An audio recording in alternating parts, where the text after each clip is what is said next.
Boa noite, meus queridos irmãos da IBFeleste e também meus queridos irmãos da Igreja Batista da Fé e outros irmãos e amigos que possam estar nos acompanhando em mais esse culto da nossa congregação da IBFeleste via online, devido a esse momento de isolamento social que ainda estamos precisando passar, né? Confiando que Deus é soberano e está no controle de todas as coisas.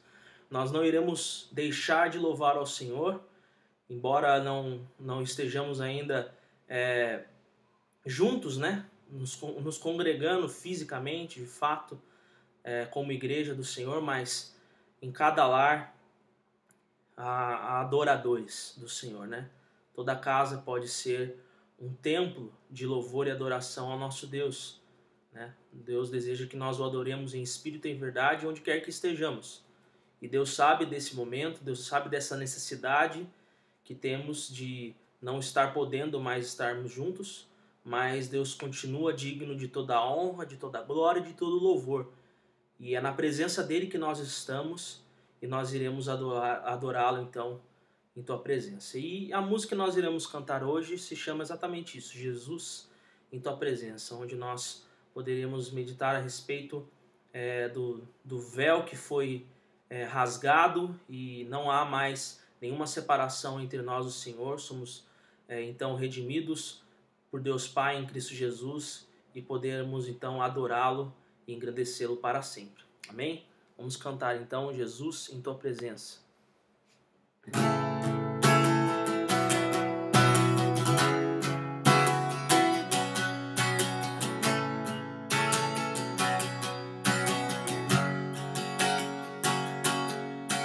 Jesus, em tua presença reunimos-nos aqui, contemplamos tua face e rendemos-nos a ti, pois um dia a tua morte trouxe vida a todos nós e nos deu completo acesso ao coração do Pai. O véu que separava já não separa mais. A luz que outrora apagada agora brilha e cada dia brilha mais.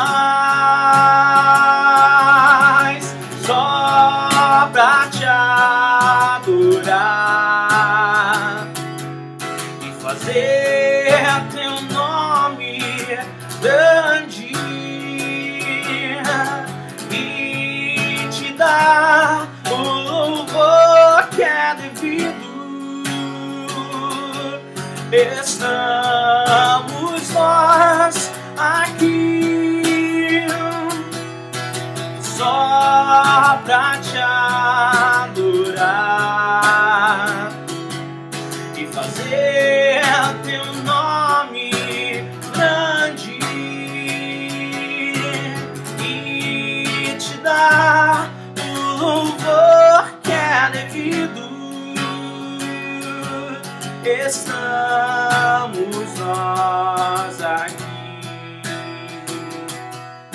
Jesus, em tua presença reunimos-nos aqui, damos tua face e rendemos-nos a ti, pois um dia a sua morte trouxe vida a todos nós e nos deu completo acesso ao coração do Pai.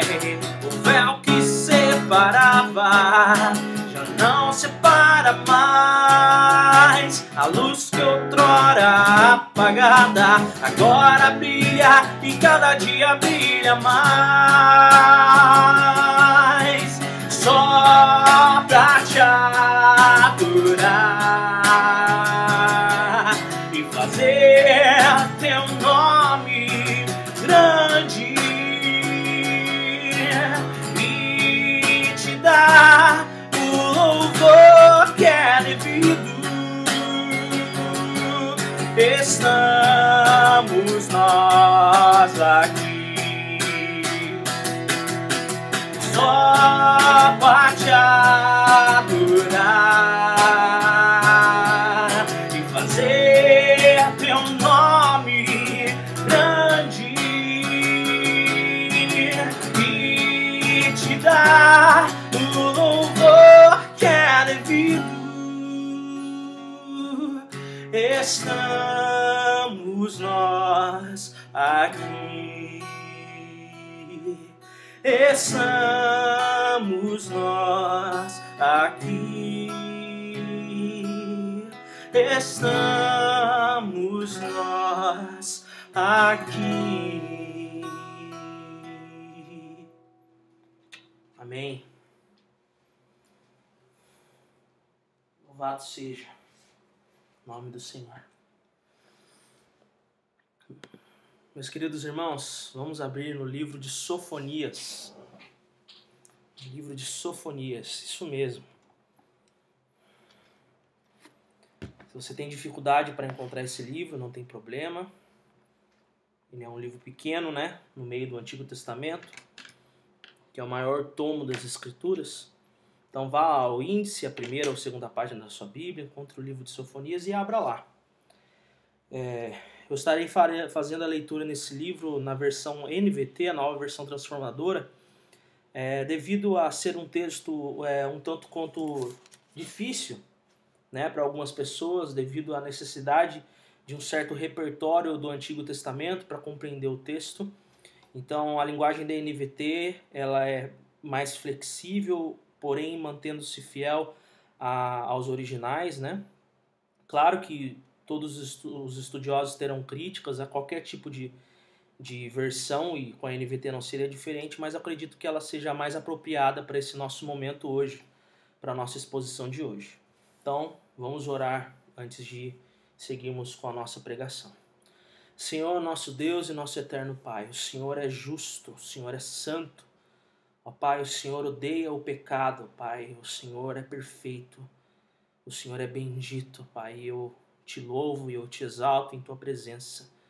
E nós só temos acesso à Tua presença, Pai, porque o Senhor rasgou o véu, o Senhor nos comprou com o sangue do Teu Filho Jesus. O Senhor, ó Pai, exerceu, Senhor, o Teu juízo e a Tua ira, que era contra nós, ó Pai, no corpo do Teu Filho naquele madeiro, ó Pai, onde Ele derramou a Sua vida na morte, ó Pai, para que nós pudéssemos, ó Pai, ter a vida eterna, ó Pai, em Cristo Jesus, para a louvor e glória do Teu santo nome, para o louvor da glória da Tua graça, ó Pai. Senhor, que nós não percamos, ó Pai, esse temor e essa noção do quanto, ó Pai, o Senhor é justo e quanto o Senhor se ira contra o pecado, e que se, ó Pai, nós podemos herdar a vida eterna, isso não tem nada a ver conosco ou quem nós somos. Muito pelo contrário, Senhor, é em detrimento de quem nós somos, ó Pai. É porque nós não somos, mas porque o Senhor é bom, porque o Senhor é misericordioso, porque o Teu Filho é obediente e justo, ó Pai, porque o Teu Filho, Senhor, te amou, Senhor, e nos amou, Senhor, até o fim, entregando a Sua vida naquela cruz pelos nossos pecados. Ó Pai, dá-nos, ó Pai, essa visão, dá-nos essa percepção, ó Pai, do quanto o Senhor é santo e justo, ó Pai, em nome de Jesus. E que a mensagem de Sofonias, ó Pai, venha, Senhor, a falar aos nossos corações, ó Pai, em nome de Jesus, para que possamos, ó Pai, ser edificados e transformados e termos uma bendita esperança, ó Pai, no Teu retorno e na restauração de todas as coisas, onde estaremos contigo, reinando, Senhor, com Teu Filho para todo sempre. Que os meus pecados e as minhas dificuldades não venham a gerar interferências, ó Pai, neste momento, e que ninguém, Senhor, venha a perder, ó Pai, Senhor, de aprender mais o Senhor e conhecer a Ti por conta das minhas dificuldades. Que o Teu Santo Espírito vá aonde eu não consigo, que Ele convença, Pai, aonde eu não consigo, que Ele faça, Pai, aquilo que não é a minha parte, ó Pai, e que eu seja, Senhor, um instrumento em Tuas mãos, ó Pai, para pregar a Tua palavra, ó Pai, para que o Teu povo seja edificado, para que ímpios venham a se converter e para que a glória devido ao Seu nome seja dada, Pai. Essa é a nossa oração em nome de Jesus. Amém. Antes de partirmos para a leitura, meus irmãos, eu explico que o livro de Sofonias é uma profecia muito contundente, embora curta, escrita no período do reinado de Josias, como diz no versículo 1. Josias foi um rei que reinou a partir dos 8 anos, algo muito curioso, né? Um rei que você encontra a história dele em 2 Reis, capítulo 23, foi um dos reis reformistas que conseguiram, meio a várias dinastias, meio a vários reinados, tanto em Israel quanto em Judá, com muita impiedade. Ele fez diferente, ele não foi mal aos olhos do Senhor, e ele resolveu reconstruir, reformar o templo. Ele, nessa reforma do templo, foi encontrado então o livro da lei, e ao ouvir sobre o livro da lei, ele gerou um grande temor dentro do coração de Josias, e ele desejou então que a aliança, que o povo renovasse a aliança com Jeová, e eles passassem então a adorar ao Senhor e fazer diferente do que os reinados anteriores em Judá. Né? Josias assume depois de mais de 70 anos do reinado de Manassés e seu filho, um reinado com muita impiedade, com muita idolatria, com muito pecado. Então Josias pega e faz diferente, busca ser fiel ao Senhor, liderar o povo à fidelidade. E mesmo depois de muitos anos, Josias ainda consegue fazer com que o povo celebrasse a Páscoa, algo que o povo não fazia há muito tempo. Então a profecia de Sofonias surge então nesse contexto histórico do povo de Israel, lá por volta do ano 600 a.C., para dar o tom profético, para dar a visão que o povo precisava, para ter essa percepção do pecado. Não existe reforma, não existe avivamento sem uma plena convicção de pecado. E o profeta, ele tem essa função. Muitas das vezes nós pensamos, principalmente por conta do contexto cultural em que nós vivemos, de que profeta é aquele que é um vidente, que vê o futuro. De fato, os profetas do Antigo Testamento, eles tinham esse tipo de visão futura, né? Eles tinham essas palavras prolépticas, né? Ou seja, palavras que se referiam a um futuro de restauração, mas mais do que isso, eles eram homens usados por Deus para denunciar os pecados do presente. Eram homens que eram usados por Deus para colocar o povo a um pensamento, a uma vida, denunciá-los para que eles voltassem à lei do passado, cumprindo a lei no presente e com a esperança no futuro. Então os profetas do Antigo Testamento, o ministério deles dava-se dessa maneira. Então o livro de Sofonias surge com esse propósito de dar a visão profética para que o povo caísse a ficha de tantos os pecados e idolatrias que eles estavam vivendo, para que também o povo fosse consolado a respeito das muitas derrotas que o povo de Israel sofreu na mão das nações gentílicas, e pudesse ter uma esperança de um futuro bom, de uma restauração por meio do Messias, né? Que nós sabemos agora que temos um senso pleno da Escritura que se trata a respeito de Jesus Cristo. Então esse é o contexto e o propósito com que surge o livro de Sofonias. Dar esse tom profético, dar essa visão para que o povo remetesse à lei do passado, remetesse às Escrituras, né? Para que eles mudassem então o seu presente, a maneira como eles viviam e adoravam ao Senhor, tendo uma bendita esperança no futuro, na restauração plena de Judá. Então a mensagem de Sofonias, e mais uma vez aqui eu lanço mão de um recurso valiosíssimo do nosso já falecido e muito querido Carlos Oswaldo Pinto, onde ele ensina que a mensagem de Sofonias é que o iminente dia do Senhor será tempo de terror para a idólatra Judá e as arrogantes nações circunvizinhas, mas tempo de ternura para o remanescente de Israel, que confia em Deus e partilhará as bênçãos prometidas. Então é uma denúncia que chega, é uma visão que chega, que consterna o povo no sentido de denunciar a hipocrisia da religiosidade vã em que eles viviam, denunciar a arrogância dos povos que viviam ao redor, né, do povo de Israel, povos que fizeram o povo de Israel sofrer muito, né, e também dar essa esperança de que, embora o dia do Senhor fosse terrível aos ímpios, seria um dia de ternura àqueles que estão protegidos pela aliança de Jeová. Então Sofonias traz essa mensagem de denúncia, né? Traz essa mensagem de denúncia em relação aos pecados, mas ao mesmo tempo traz essa esperança.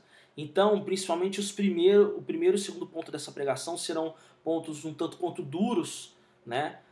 Talvez os irmãos estranhem por conta de nós estarmos num momento de tanta dor já, e eu vir com um discurso um tanto quanto duro, falando a respeito da ira de Deus e do juízo de Deus, mas calma. que fique até o final, porque eu trarei sim a esperança, a graça e a misericórdia do Senhor. Mas as boas novas, meus irmãos, elas só fazem sentido quando nós compreendemos as más notícias primeiro. Quando você entende a má notícia, quando você entende a realidade do seu pecado, quando você entende o quão profundo é as ofensas que os nossos pecados geram a Deus, então a boa nova de graça e misericórdia em Cristo Jesus se torna mais bela, brilha mais. A luz brilha no meio da escuridão. Então as más notícias são importantes também, não somente as boas notícias. Então, meus irmãos, depois de ter explicado para os irmãos esse contexto e propósito do livro, vamos então à leitura e também ao desenvolvimento, né, dessa mensagem. Então, meus irmãos, a ideia central dessa mensagem é que o dia do Senhor ele será terrível para os religiosos hipócritas e para os que negam ao Senhor. Mas os crentes verdadeiros serão livrados da ira do Senhor através da sua misericórdia. Eu sei que essa ideia central ficou um pouco extensa, mas os irmãos precisam compreender isso, que o dia do Senhor de fato é algo terrível para quem é religioso hipócrita e para quem nega ao Senhor. Mas para quem é crente de verdade, para quem é filho do Deus vivo, conte com a graça e com a misericórdia do Senhor. Para sempre, nós seremos livrados. Se você confia em Cristo, se você é alvo do amor de Deus, pela fé em Cristo Jesus, confie no Senhor, que Ele haverá de te livrar dessa ira vindoura. Então, vamos à leitura. O Senhor deu esta mensagem a Sofonias, quando Josias, filho de Amon, era rei de Judá. Sofonias era filho de Cuxi, filho de Gedalias, filho de Amarias, filho de Ezequias. Destruirei todas as coisas sobre a face da terra, diz o Senhor. Destruirei tanto pessoas como animais, destruirei as aves do céu e os peixes do mar. Reduzirei os perversos a montes de escombros e exterminarei a humanidade da face da terra, diz o Senhor. Então aqui mostra que essa profecia, embora nós vejamos muitas coisas relacionadas àquele tempo, daquela época, é algo que diz também sobre o futuro. É como se os acontecimentos que estavam por vir ali, né, todo o juízo de Deus que traria sobre essas nações, que nós vamos ver aqui o nome delas, e também sobre Judá, sobre Jerusalém, seriam uma espécie de amostra daquilo que estaria por vir no futuro, escatológico, né? É uma maneira de nós enxergarmos o futuro através de uma pequena visão do presente. Então, essa profecia não se limita somente a esse tempo. Aqui fala que haverá uma destruição por toda a face da terra. Versículo 4. Esmagarei Judá e Jerusalém com meu punho e eliminarei até o último vestígio do seu culto a Baal. Acabarei com os sacerdotes idólatras de modo que todos se esquecerão deles, pois eles sobem aos seus terraços e se curvam para as estrelas e os astros. Juram pelo nome do Senhor, mas também adoram Moloque.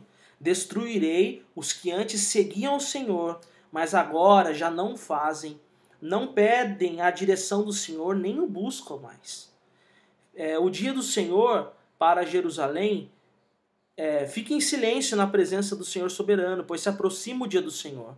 O Senhor preparou o seu povo para uma grande matança e escolheu os seus carrascos. Naquele dia de julgamento, diz o Senhor, castigarei os líderes e os príncipes de Judá e todos os que seguem costumes estrangeiros. Sim, eu castigarei os que participam de cultos idólatras e enchem a casa de seus senhores de violência e engano. Naquele dia, diz o Senhor, um grito de alarme virá do portão dos peixes e ressoará em todo o bairro novo da cidade. Um grande estrondo virá das colinas. Lamentem vocês que moram na região do mercado, pois todos os comerciantes e negociantes serão destruídos. Eu vasculharei com lamparinas os cantos mais escuros de Jerusalém para castigar os que vivem acomodados em seus pecados. Penso que o Senhor não lhes fará coisa alguma, nem boa, nem má. Por isso, seus bens serão saqueados e suas casas destruídas. Construirão casas novas, mas não habitarão nelas. Plantarão videiras, mas não beberão do seu vinho. Esse dia terrível do Senhor se aproxima, e ele virá depressa, será um dia de amargura, em que até os homens fortes gritarão.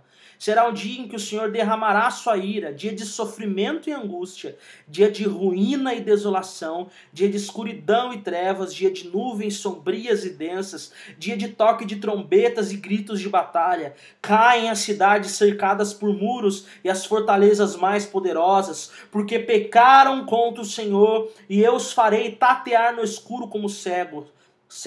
O seu sangue será derramado no pó, e os seus corpos apodrecerão sobre a terra. O seu ouro e sua prata não o salvarão no dia da ira do Senhor, pois toda a terra será consumida pelo fogo de seu zelo.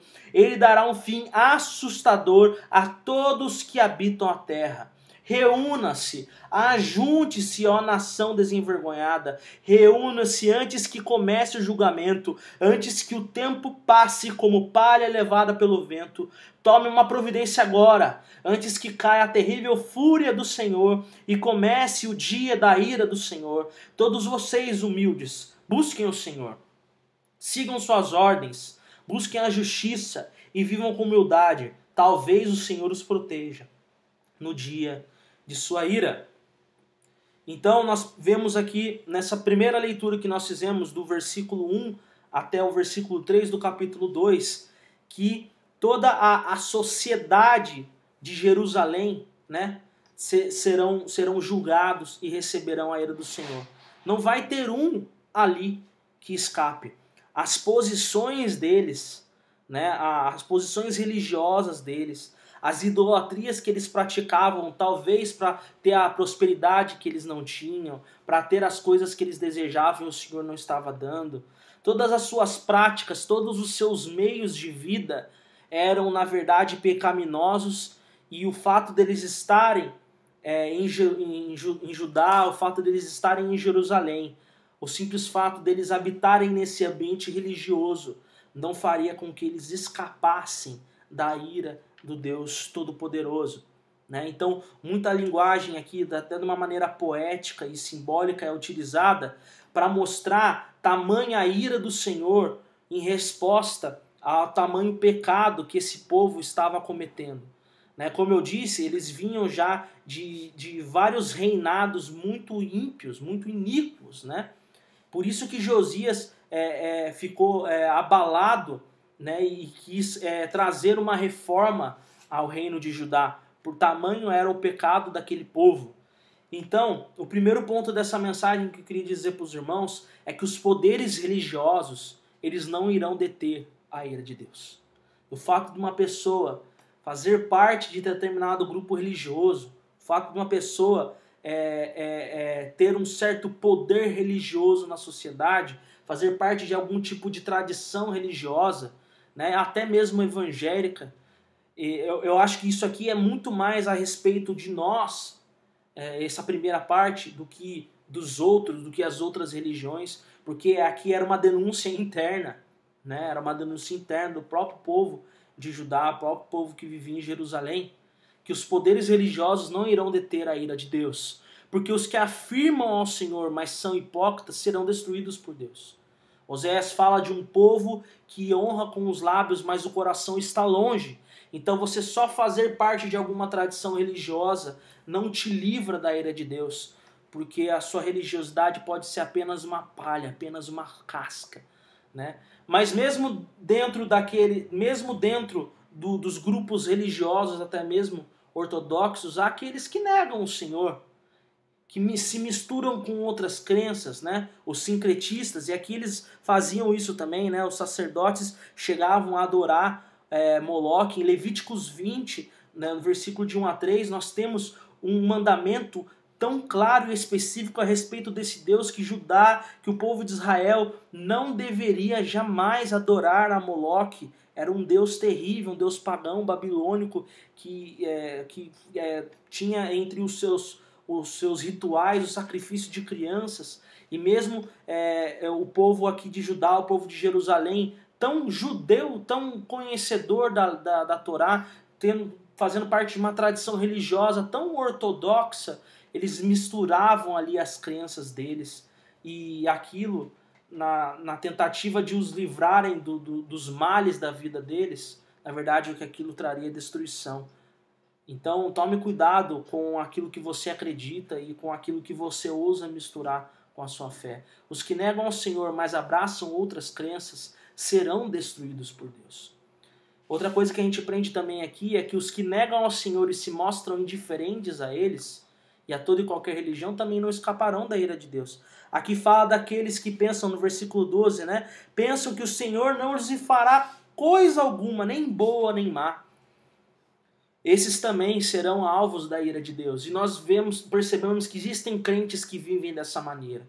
Existem crentes que chegam atrasados e vão embora mais cedo do culto. Eles não querem cuidado, eles não querem ou ter contato com ninguém, eles não querem um compromisso sério com Deus, eles não se engajam na obra do Senhor. Fica até difícil de saber, de afirmar a salvação deles, porque parece que eles não ligam para Deus. Eles pensam que Deus não tem nada a ver com a vida deles.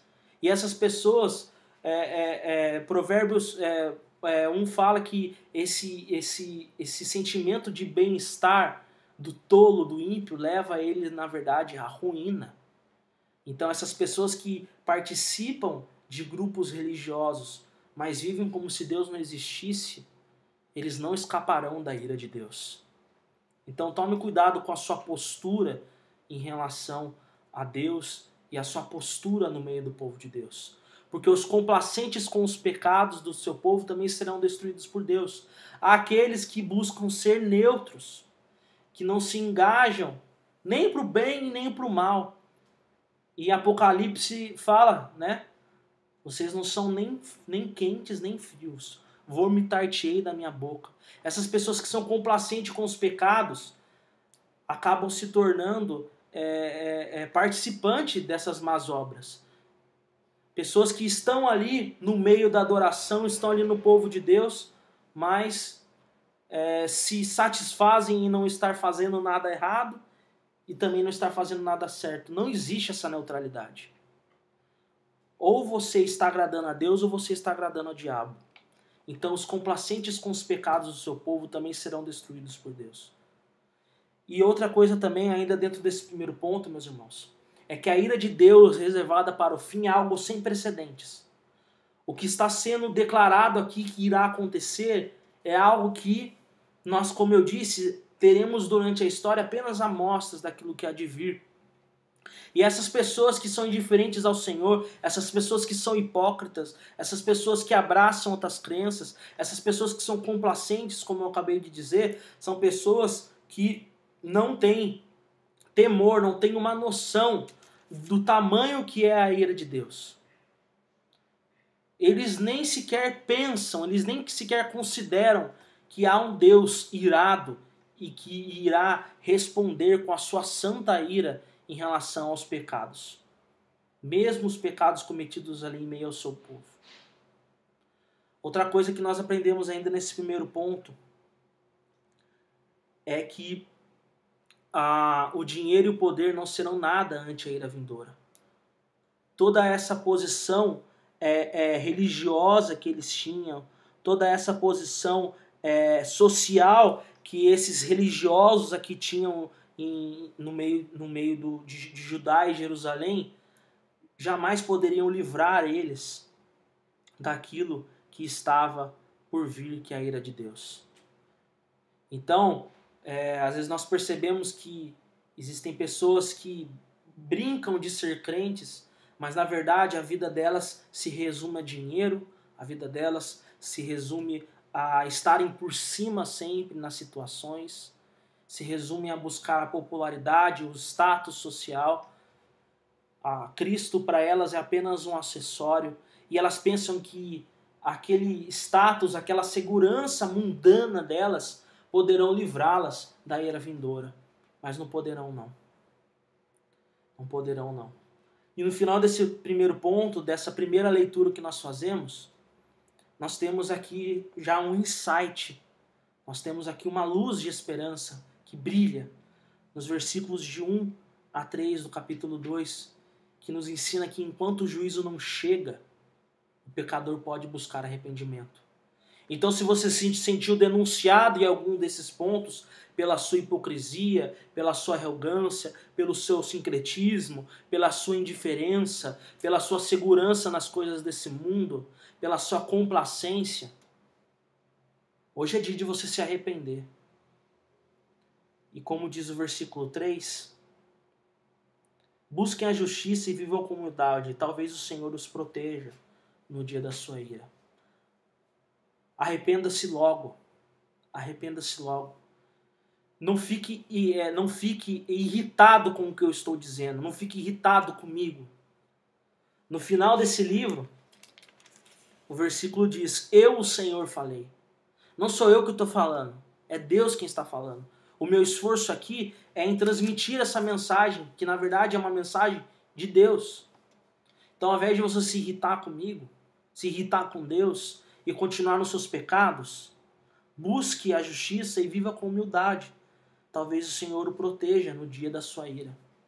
Então, enquanto o juízo não chega, o pecador pode buscar arrependimento. Enquanto há vida, há esperança. Não espere chegar o momento em que já não vai dar mais. Buscar ao Senhor enquanto se pode achar. Busque ao Senhor enquanto se pode achar. Então, o primeiro ponto dessa mensagem é que os poderes religiosos não irão deter a ira de Deus. Essa religiosidade vã, hipócrita e até mesmo essa religiosidade que se expressa através de uma apatia religiosa também não irá deter a ira de Deus. Vamos prosseguir agora na nossa leitura para desenvolver o nosso segundo ponto. Capítulo 4, versículo 2. Gaza e Ascalão serão abandonadas, Asdod e Ecrón demolidas.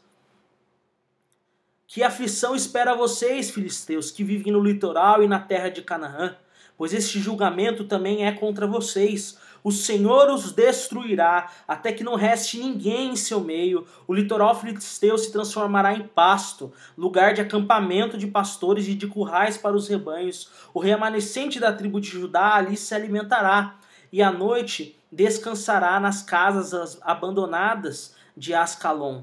Pois o Senhor seu Deus visitará o seu povo e em sua bondade os restaurará. Então aqui, essas nações, Gaza, Ascalon, que eram nações muito pagãs, muito perversas e que tinham gerado muito sofrimento ao povo de Israel, aqui é prometido que eles haveriam de receber o juízo de Deus, haveriam de receber a ira divina, e toda essa prosperidade que eles adquiriram através de toda a sua impiedade, através de toda a sua corrupção, na verdade, o remanescente de Israel iria desfrutar disso.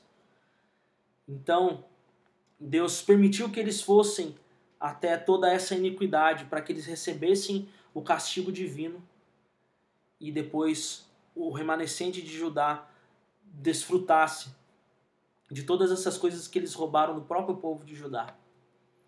Então, essas nações ímpias não iriam passar despercebidas em relação à ira de Deus. O Senhor julgaria todas elas, né? Versículo 8. Ouvi a zombaria dos moabitas e os insultos dos amonitas, que riem do meu povo e invadem suas fronteiras. Agora, tão certo como eu vivo, diz o Senhor dos Exércitos, o Deus de Israel, Moabe e Amon serão destruídas como Sodoma e Gomorra. Sua terra será um lugar de urtigas, de poços de sal e desolação sem fim. O remanescente do meu povo o saqueará e tomará sua terra. Mais uma vez aqui, aqueles que são fiéis a Deus, o remanescente de Israel, iria então receber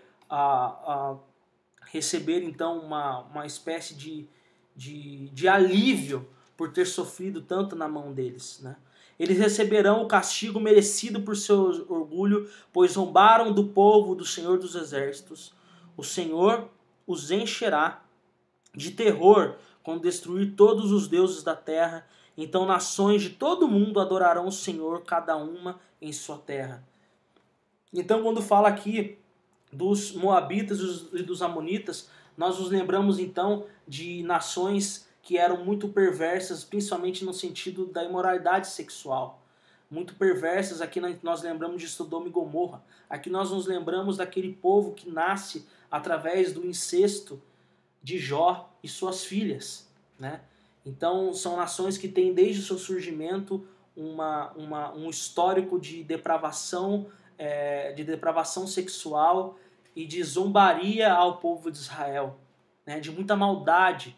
Sodoma e Gomorra, por exemplo, foram cidades que nós vemos na narrativa de Gênesis que foram destruídas por conta da sua impiedade, por conta de toda a sua imoralidade em que viviam. Então, essa profecia vem, esse oráculo, né, essa palavra de Deus vem e denuncia dizendo que todos esses pecados cometidos seriam então julgados por Deus e eles receberiam então a ira de Deus. Mas o remanescente de Israel permaneceria livrado e também todas as nações do mundo adorariam ao Senhor, cada uma em sua terra. Mostrando então que a saída de Deus contra todas as nações vai ser também uma forma de depurar as nações, preparando o mundo para um reino que há de vir, onde todas as nações virão e adorarão ao Senhor, onde o Messias reinará sobre toda a terra a partir de Jerusalém.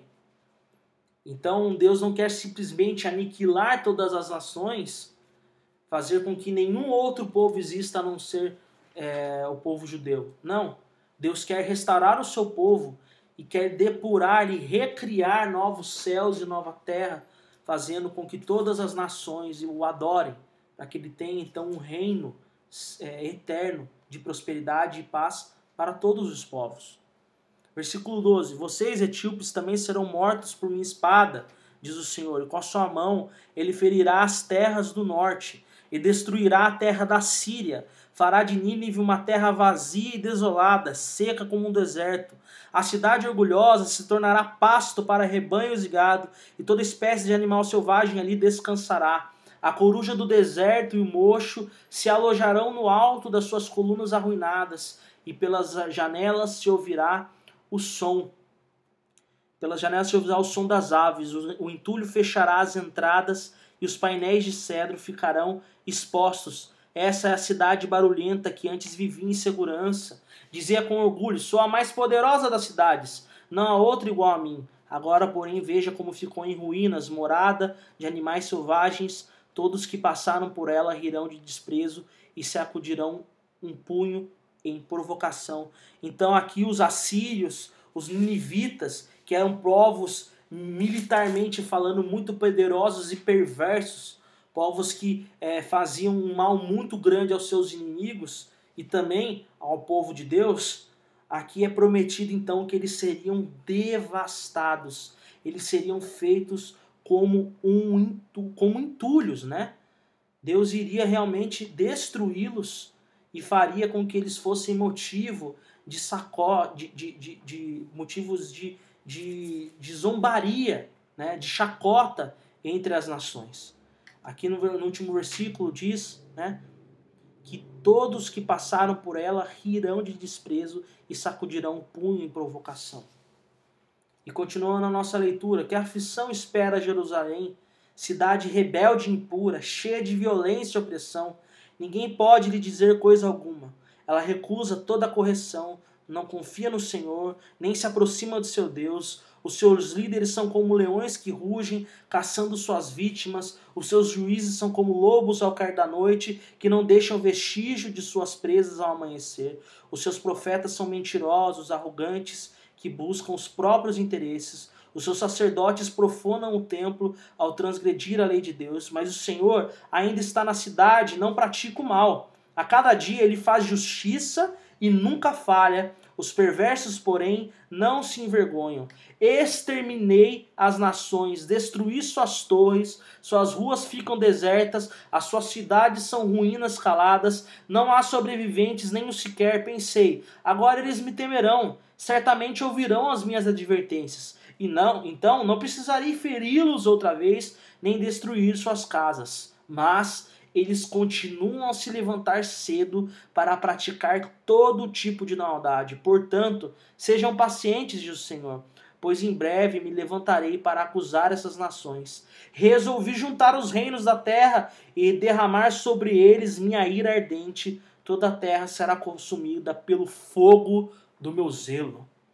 Então aqui o Senhor faz uma denúncia novamente aos líderes de Jerusalém, aos líderes de Judá, né? Ele não exclui aqui a denúncia que ele estava fazendo denúncia a outros povos, depois ele volta aqui, porque ele mostra que a intenção do seu juízo é ajuntar todos e realmente trazer o fogo da sua ira, né? Trazer a justa resposta aos pecados de todas as nações de uma só vez. E isso nos remete ao que? Apocalipse 20 e 21, na batalha do Armagedon.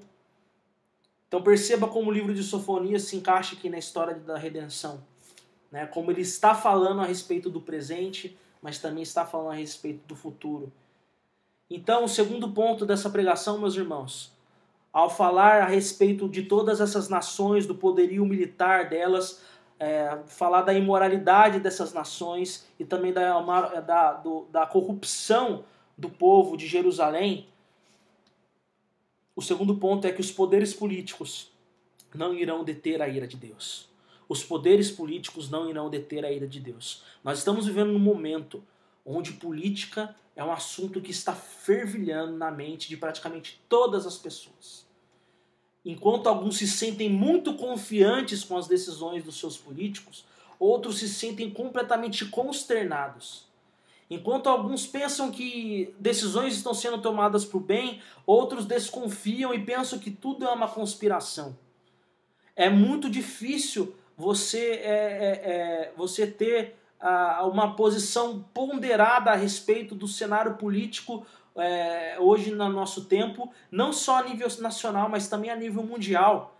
Há muita desconfiança em tudo, há muita desconfiança nas instituições, mas uma coisa que a gente sabe é que são pessoas muito poderosas e que têm nas mãos delas botões que poderiam nos destruir a qualquer momento. E essas nações aqui, descritas nessa profecia, nessa segunda leitura que fizemos, eram as nações poderosas dessa época. Eram as nações que faziam o que bem queriam com os seus povos e com os seus inimigos. Porém, meus irmãos, os poderes políticos não irão deter a ira de Deus. Nações que são declaradamente contra o Senhor não escaparão da ira de Deus. Sistemas políticos e ideológicos que são declaradamente anticristãos, que são declaradamente antissemitas, ou seja, contra Israel, são nações que não escaparão da ira de Deus. Então, fique calmo, fique tranquilo, descanse o seu coração. Porque, por mais forte que seja alguém, por mais forte que seja um líder, por mais forte que seja um Estado, por mais forte que sejam a reunião, o bloco de alguns nas nações e estados, por mais que blocos militares e econômicos se movam e mostrem no cenário mundial algum tipo de ameaça a nós, ao povo de Deus, à nossa nação, ao nosso país, saiba, meu irmão, que os poderes políticos não irão deter a ira de Deus. E essas nações declaradamente contra o Senhor não escaparão da ira de Deus. Toda a imoralidade sexual também será julgada e exterminada entre as nações, assim como foi dado aqui o exemplo dos moabitas e dos amonitas. Nações perversas, nações que abandonaram os seus valores, nações que inverteram os valores da sociedade e que lutam junto com outras nações e através de ideologias inverter a ordem das coisas e trazer imoralidade e trazer a inversão de tudo, elas serão exterminadas.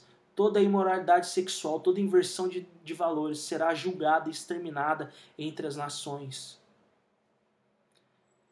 E também aqui fala a respeito da arrogância, né?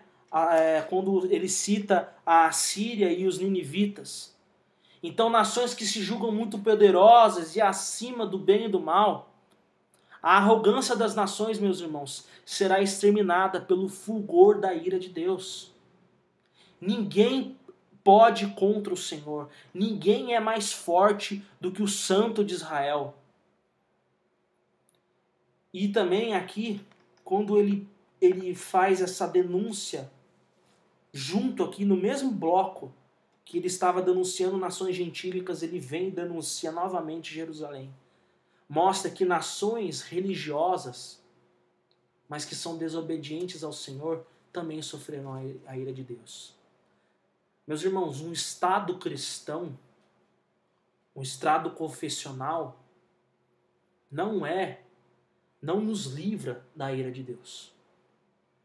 Nações religiosas, nações que são conhecidas, eu não queria usar termos ideológicos aqui, mas agora eu vou ter que usar, uma nação conservadora, só por ser conservadora, não escapará da ira de Deus. Nós não precisamos de um povo cristão. Nós precisamos que as pessoas tenham seus corações convertidos a Cristo. Nós não precisamos de líderes cristãos. É bom quando tem. A Bíblia fala para que nós oremos pelas autoridades.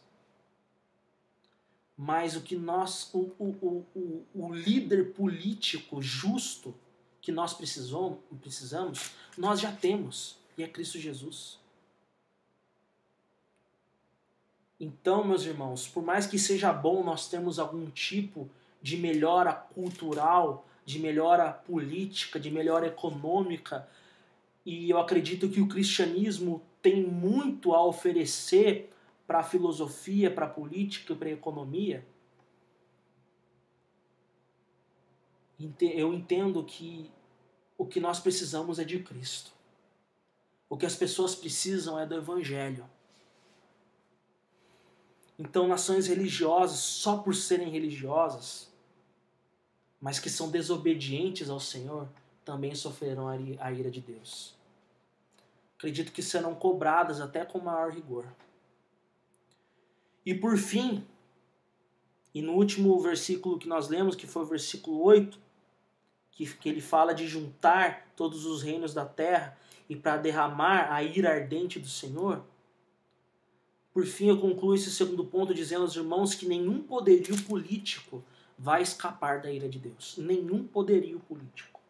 Nenhuma nação, nenhum estado, nenhum bloco econômico, nenhum grupo de militar, nada, ninguém poderá escapar da ira de Deus. Deus haverá de julgar com o fogo do seu zelo e ele consumirá todos aqueles que se voltam contra Deus.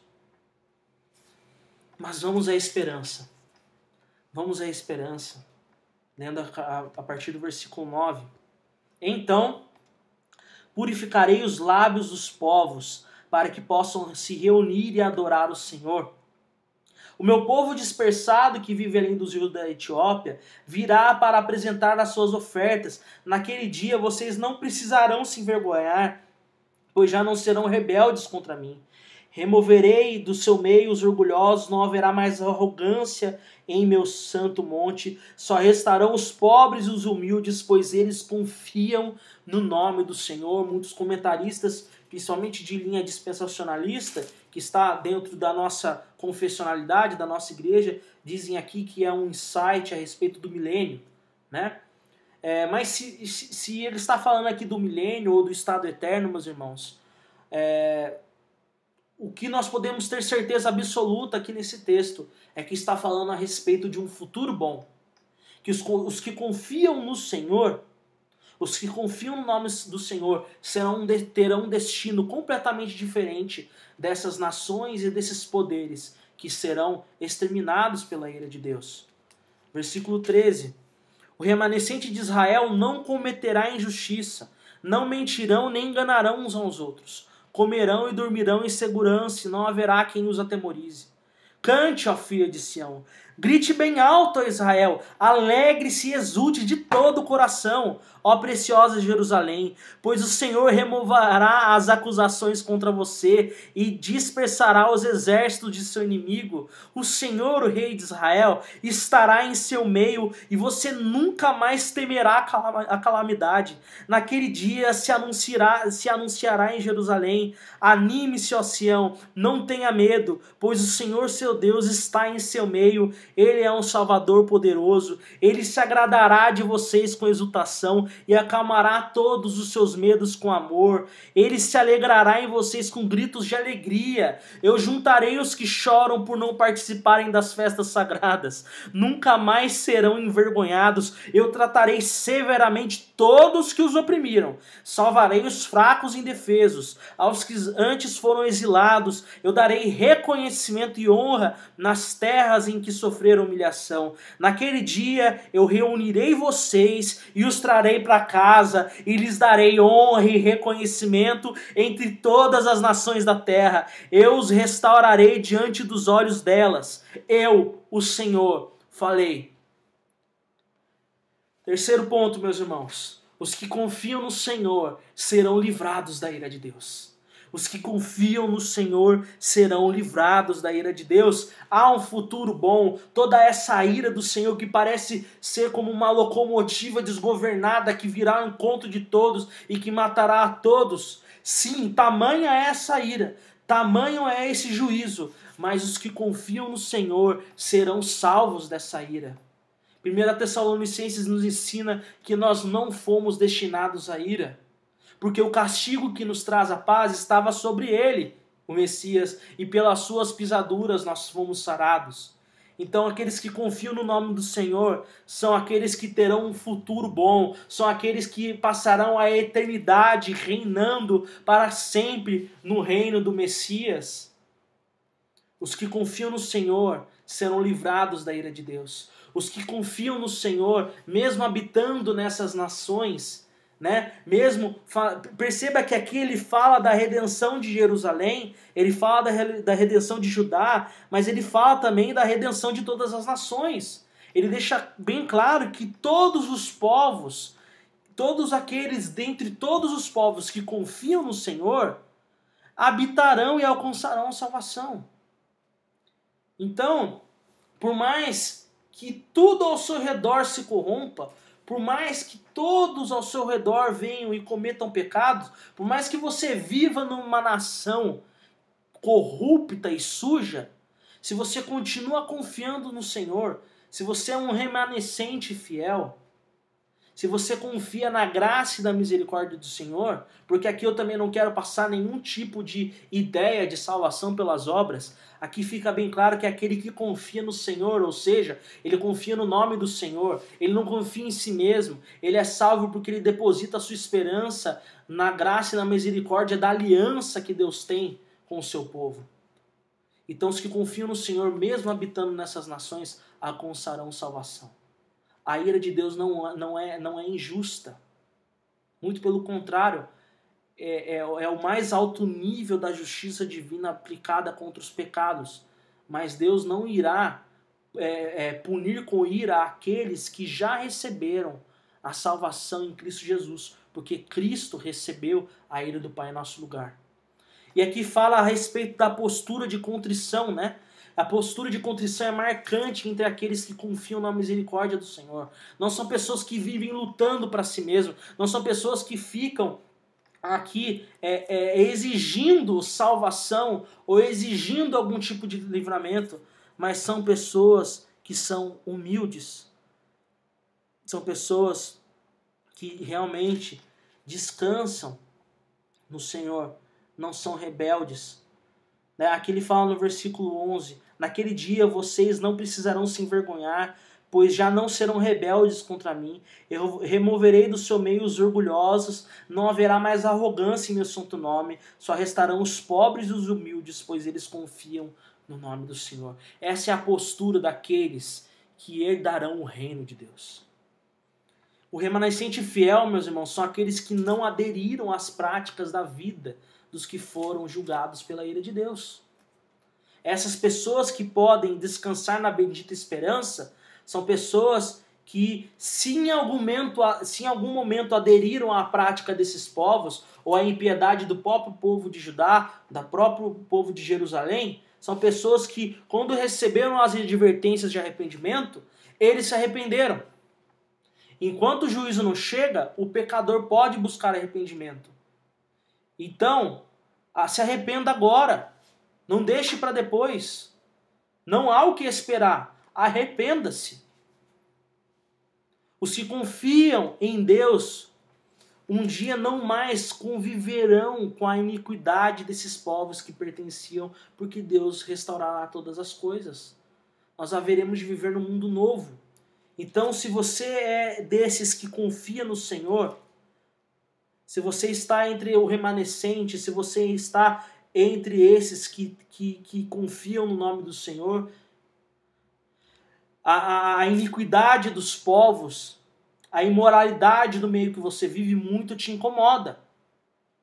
Mas descanse no fato de que um dia você não vai mais precisar conviver com isso, porque Deus irá restaurar todas as coisas.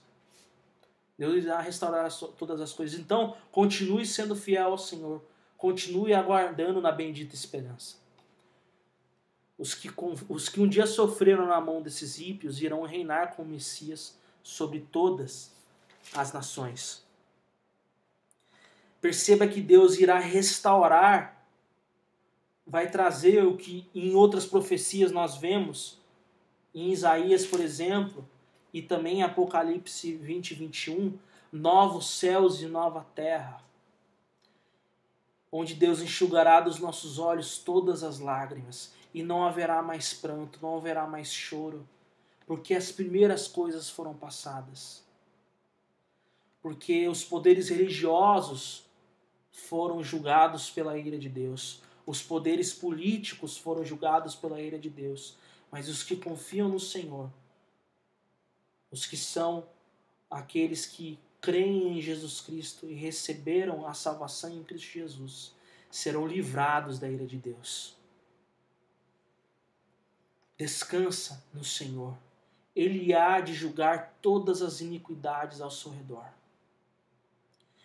E meus irmãos, perceba que, por mais que estejamos dentro do pacto e que nada venha nos separar do amor de Deus que está em Cristo Jesus, perceba que esses pecados cometidos por essas lideranças religiosas denunciadas aqui e por esses poderes políticos denunciados aqui, percebam que nós não estamos alheios a esses pecados.